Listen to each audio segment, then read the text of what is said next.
When I got married to my husband 3 years ago, the first year of the marriage was lovely. It was sweet. I thought it was an achievement. I thought I had done what Napoleon left undone. It was so nice. Until the second year of the marriage, February to be precise. That was when my father-in-law died. My in-laws, especially my mother-in-law, she loved me so much. So after the demise, I talked with my husband. I said, babe, let mama move in so she doesn't feel lonely, the loss of her husband. And my husband was, good idea. So he talked to mama, and mama, who loved and adored me so much, didn't hesitate. So she moved in. It was so magical. Mama was so lovely. Mama would get up every day at 5:30 a.m. Mind you, she never missed a day. Whether we had guests, whether it was just our simple family, she would get up every day at 5:30 a.m. In the beginning, I tried to stop her. I was like, no, mama, don't stress yourself. Mama. She was like, no, it's okay.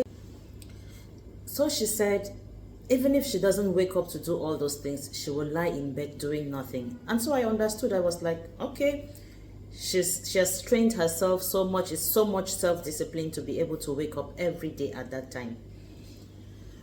As time went on, it started to seem abnormal to me. It was too perfect. It was too perfect to be good.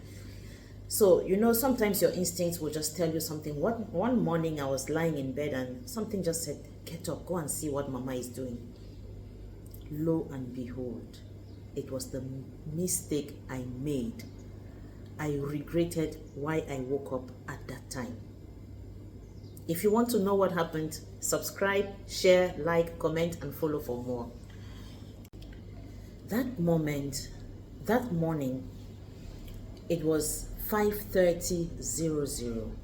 So I didn't make any noise. I just went out. And in the hallway, I saw mama open a cupboard.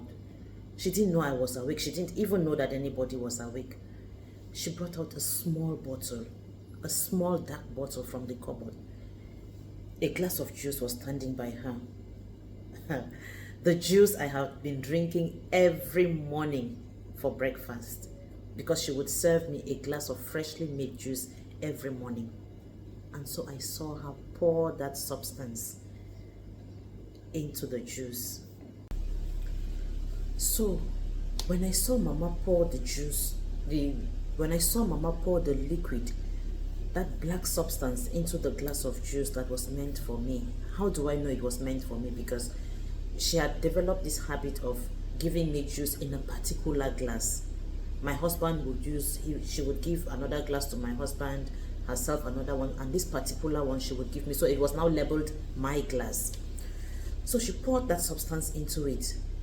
Something in me felt like I should shout something. In fact, I was scandalized. I can't even imagine, I can't explain that feeling.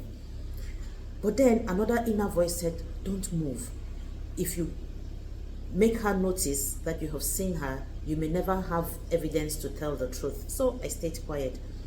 So after some few seconds, I walked into the kitchen. I pretended like I had not seen anything. And so she said, your juice is ready. And I said, thank you, mama. So while she continued with her chores, she got distracted at one point, and I swapped the glasses. Because everybody knew each person's glass so well, she turned and saw me drinking from my husband's glass. And she was so mad. She was like, why are you drinking from that one? That is not for you. This one is yours. So I was like, oh, sorry, mama, I already drank. So we continued.